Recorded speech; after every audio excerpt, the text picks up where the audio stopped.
Hi guys, let me move that one.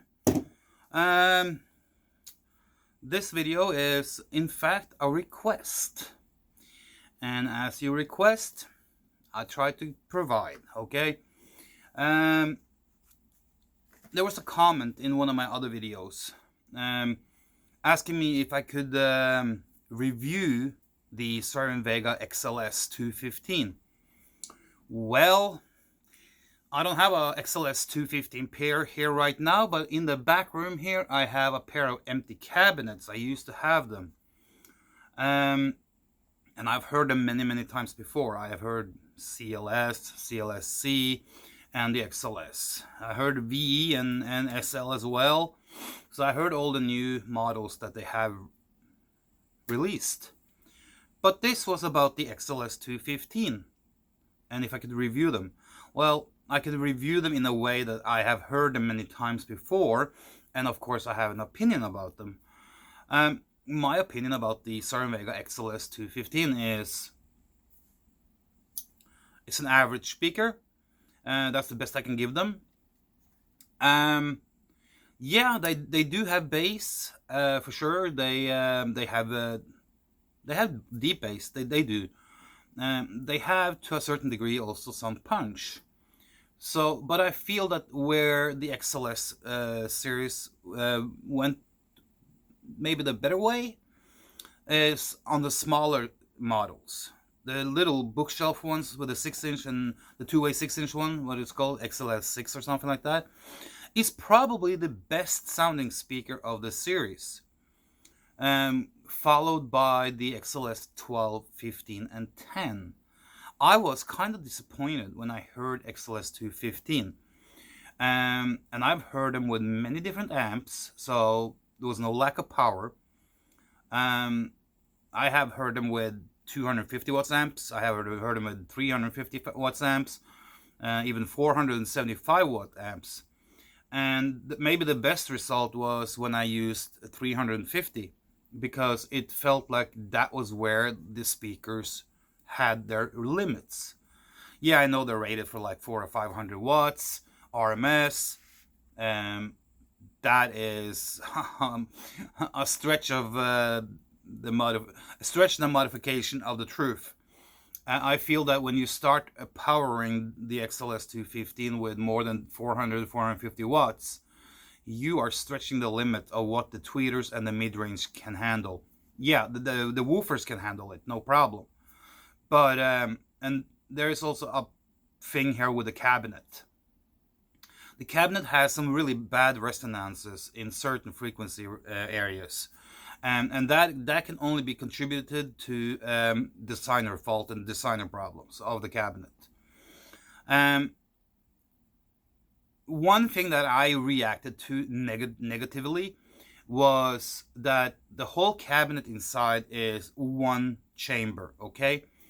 And when you use, too bad I didn't bring it with me, because I have that XLS plastic cover that housed the mid and the tweeter. I have that at home. Too bad I didn't bring it. But that plastic cover takes up 1/3 of the front baffle of the speaker, and it is mounted to the wood with 8 or 9 or 10 screws or something like that. There's 3 on top, I think it is, and there's 4 down on the side and 3 on the bottom, or 4 on the bottom or something like that. And the problem is that the cutout where the plastic housing goes in is fairly big. So the upper part of the speaker is more or less plastic. And when you have two 15-inch woofers pounding like crazy in a cabinet, and you have a huge cutout, and you replace that cutout basically with 3mm, 4mm plastic, something is going to go wrong. One, plastic gives off resonances. It gives like a hollow clonking sound, and it can give off squeaking sound if it and think about this. As plastic goes older, of course there will be some issues with it.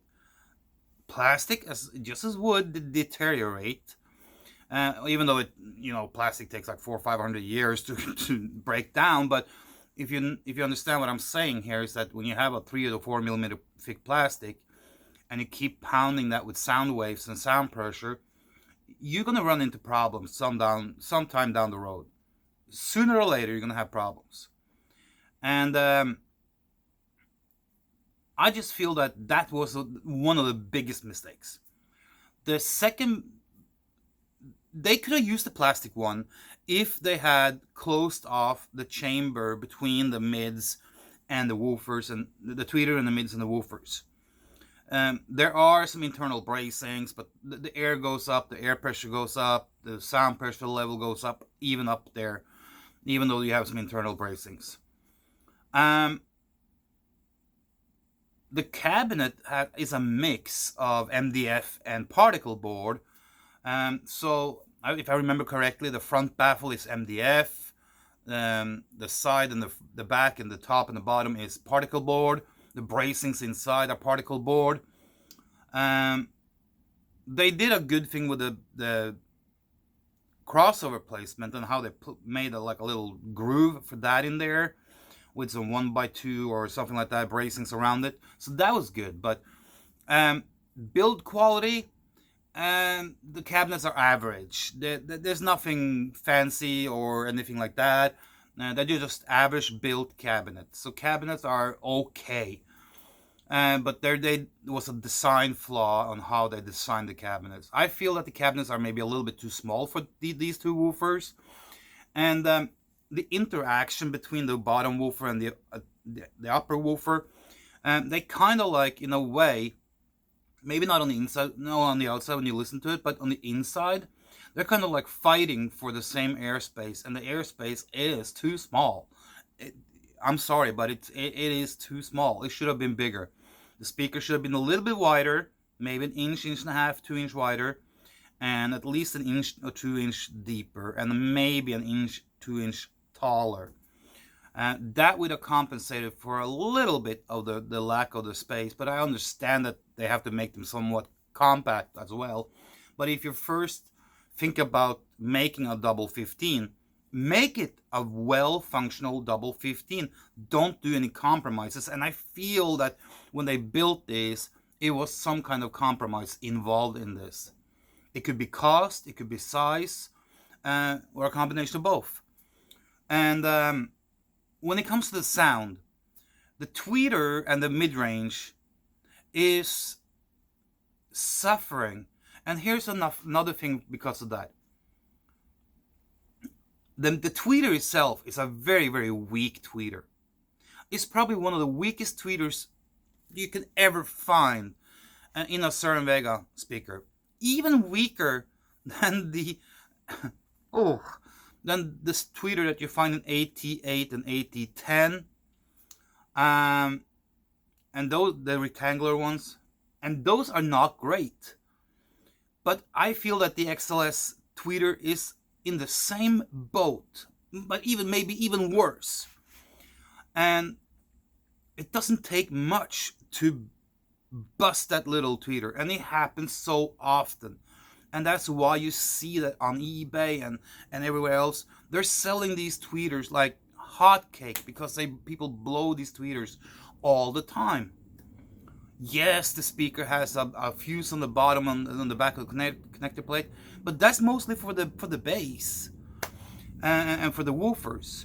So the tweeter is the absolute weakest point on this speaker, on the whole series. And when it comes to the mid-range could have been built with a higher power handling. It is a little bit gentle. I'm not going to say anything more than that, but let me put it like this. The mid-range in the XLS series, especially the XLS-215, double 15 model.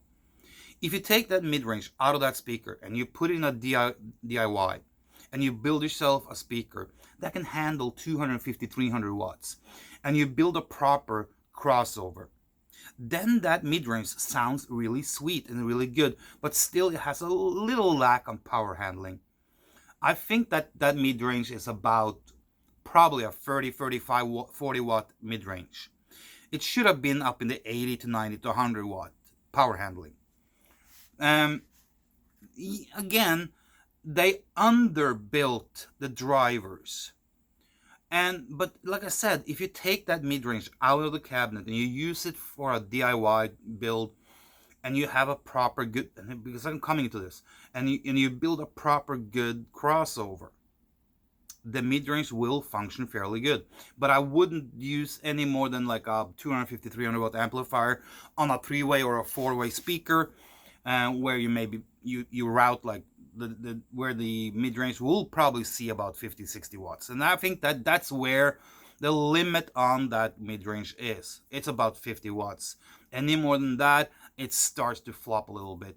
And that is also because they used to go with accordion surround instead of a regular bowed surround. So you don't have much movement on that mid-range.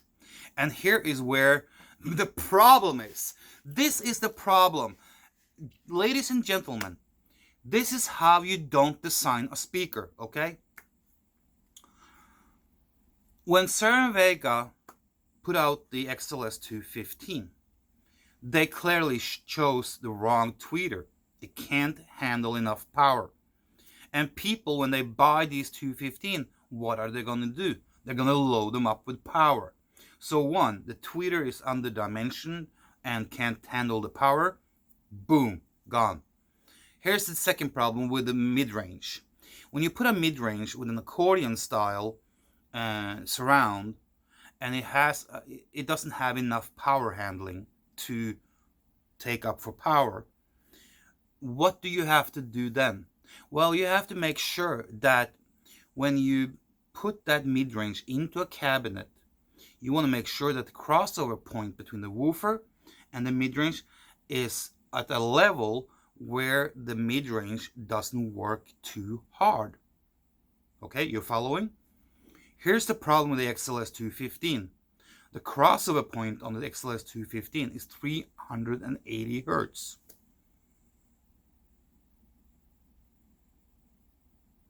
Any old school Cerwin-Vega model would have their a 3-way or a 2-way.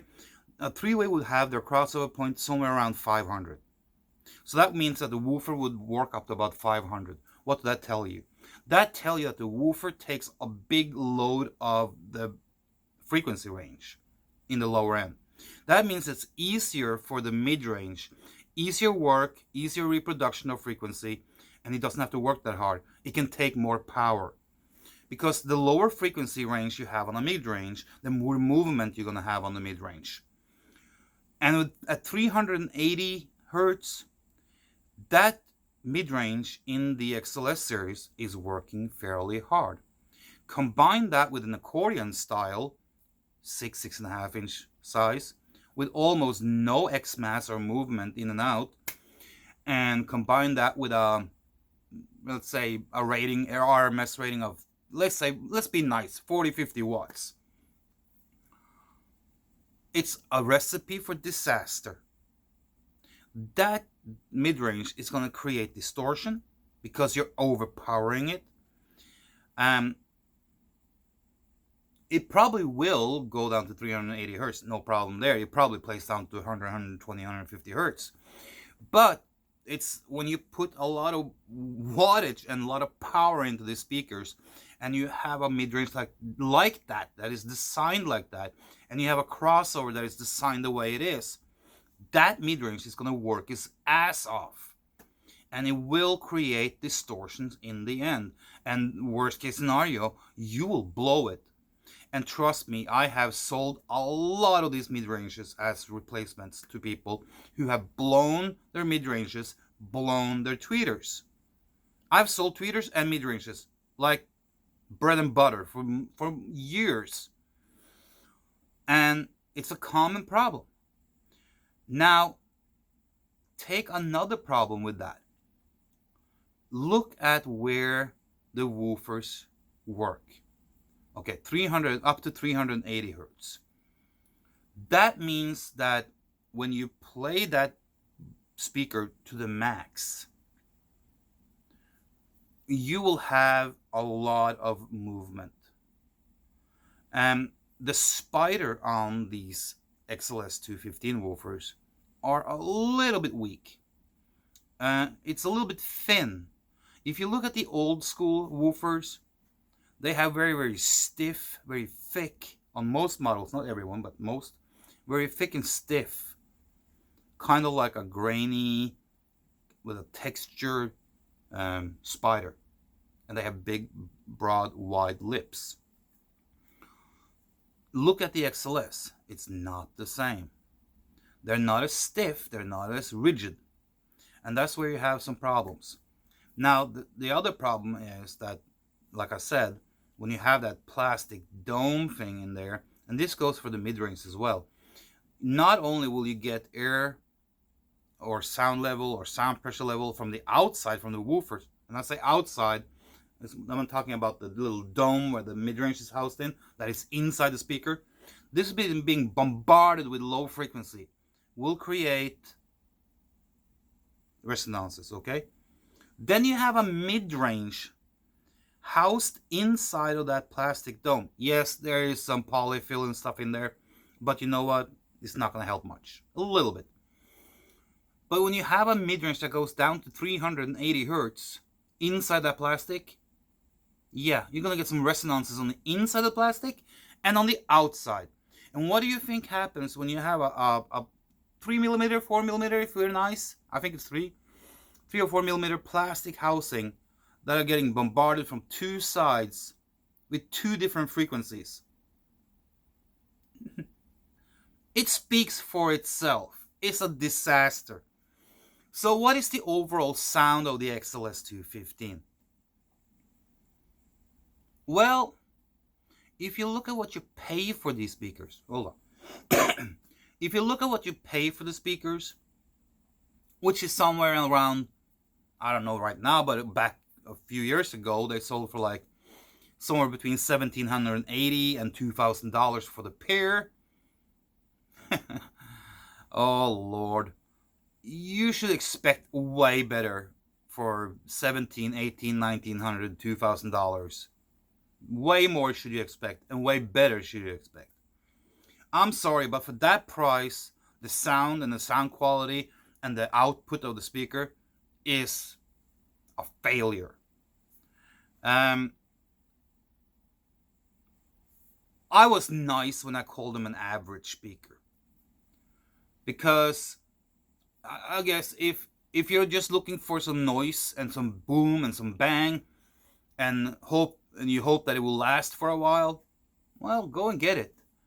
If you're into more detailed sound, more seamless sound, and more correct sound, both in the bass, in the mid bass, mid range, and the tweeter, it's not the speaker I would recommend. If I was going to roll a dice, and let's say 1 is the worst and 6 is the best, I would manipulate that dice to land on a 1, and then I'm being nice. It's the XLS series is a series that I have absolutely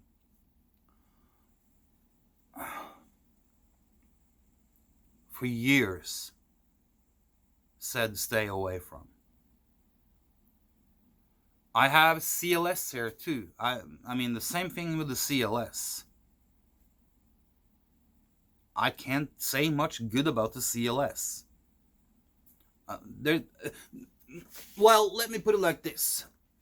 The CLS is in fact better than the XLS in a few ways.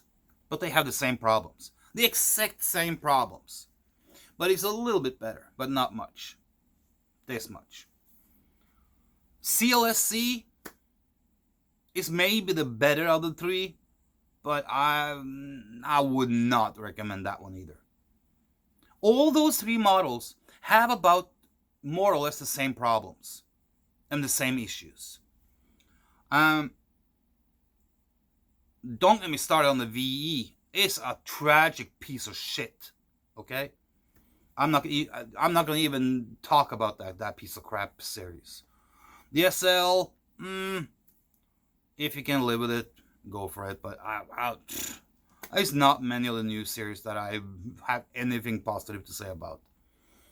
So if you expected me to sit here and review the newer models in a positive way and come up with something good to say about them, I'm sorry to disappoint you, but if you like them, fine, good, use them. I'm not saying that you can't enjoy them, but I have heard, oh God, thousands of speakers over the years, over the last 35 years. I have heard thousands of speakers, and a lot of not a lot of speakers impress me in like an overly way. A lot of speakers go like, makes me feel good, and I like them, and I can say that these are really good. But yet I have to find more than maybe two pairs that have really wowed me in a way where I was almost speechless. And most speakers that I have listened to fall in the category of okay or very good. Um, well, not all of them, most of them, but many of them. Most of the speakers that I have listened to over the years have been, what the hell? Because when you start to hear better speakers, when you start to explore a wider range of brands and speakers, you can after a while say that this is the benchmark. And if anything that I listen to from now on will have to be reviewed or criticized or something like that, it will have to be measured up against this one. And that's because this is the benchmark speaker. But then again, I have a few different benchmarks.